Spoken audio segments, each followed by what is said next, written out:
So, ayun no, good morning. Kakadilig lang natin. Ngayon, itutour tayo. Itutour ko kayo sa ating mini garden dito sa rooftop. Rooftop urban gardening, rooftop gardening. Hindi ko na siya masyado na asikaso kasi nakaraan medyo busy ako. Una, papakita ko sa inyo yung kangkong natin na haharbisin na sa October 15. Ngayon October 9, Sabado haharbisin na siya ng Sabado. Tapos ito yung bagong punla natin na 5 days na kangkong, mga punla, 300 seeds. Nandoon no, hindi masyado na natubo baka sa pagdilig ko. Tsaka yung bagong punla natin ng mga sibuyas. Tsaka meron akong makitang sa luyot sa tabing daan, kaya kinuha ko na lang, sayang din. Doon naman tayo sa ating. Tapos ito pala yung natin, pusitaw na sitaw na 65 days, mag 70 days na siya, 2 months na din. Kaya nanunuyot na yung niya, nababansot na yung bunga niya, kasi hindi na tayo nagpe-fertilizer kasi matanda na siya. Although 3 months lang tong niya, lifespan niya. 70 days, malapit na. 20 days na lang na 3 months na.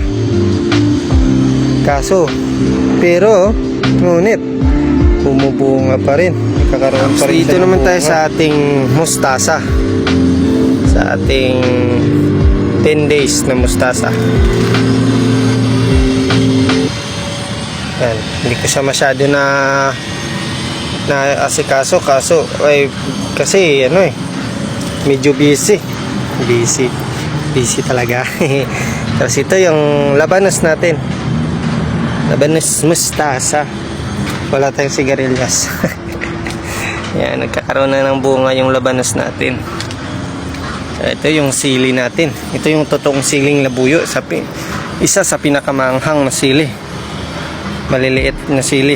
Ito yung totoong sili, nakita ko lang din to sa tabing daan. At saka tips ko sa inyo para mas lalong dumami yung bunga ng ating sili, tanggalin natin yung mga naninilaw na mga dahon, para yung nutrients kapag nagpe-fertilizer tayo o nagdidilig tayo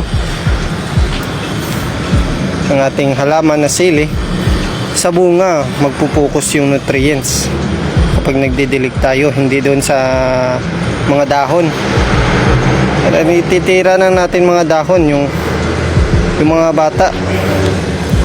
batang dahon, itong mga matatandang dahon nanunuyot, i-trim na, pruning na natin to, tanggalin natin to, wala na tong silbi sa buhay ng ating sili.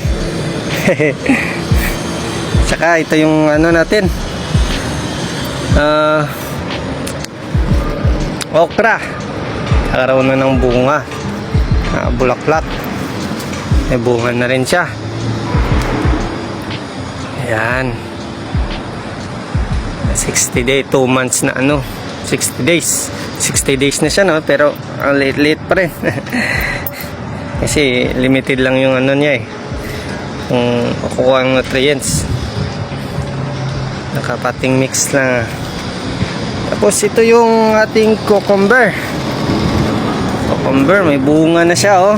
Yan, pangalawang bunga na to, laki na, malapit na, kakainin na siya. Sarap pagbunot mo, hugasan mo na lang tapos kainin agad. Yan, marami din siyang bunga. Yan, karoon siya ng maraming bunga. Yes, talaga to. Marami pa dito sa taas pala, hindi ko na-check. Yan, bilangin natin, kaso baka maubos yung oras natin, 1, 2, 3, iwan, yan, basta marami. Tapos ito yung litos natin, yung litos. Yan, yung iba namatay, sayang namatay yung iba Okay, pero ayos na yan. At saka yung ano natin, labanos. 30 days na labanos. At 25 days pala to. Yan, nagkakaroon na ng bunga yung isa. Yung iba, wala pa. Ayos lang yan. Meron pang doon, no? Yan. Marami pa doon. May hanging plant pa tayo dito. Saka yung ano natin, kangkong dito sa ano, water pond natin. Uy! Matay yung isda natin, no? Nalunod. Nalunod yung isda. Tsaka yung blue ternit natin, yan. Ito yung natural na candy. Yan, papakita ko sa inyo kung paano kakainin na gawing candy to. Natural na candy, organic candy. So ayan, no, kumuha tayo ng blue ternit natin. Tsaka ito yung ano, natural candy natin. Masarap na candy, maanghang, manamis-namis. Kainin mo agad. Maanghang na manamis-namis. Ito yung oregano natin.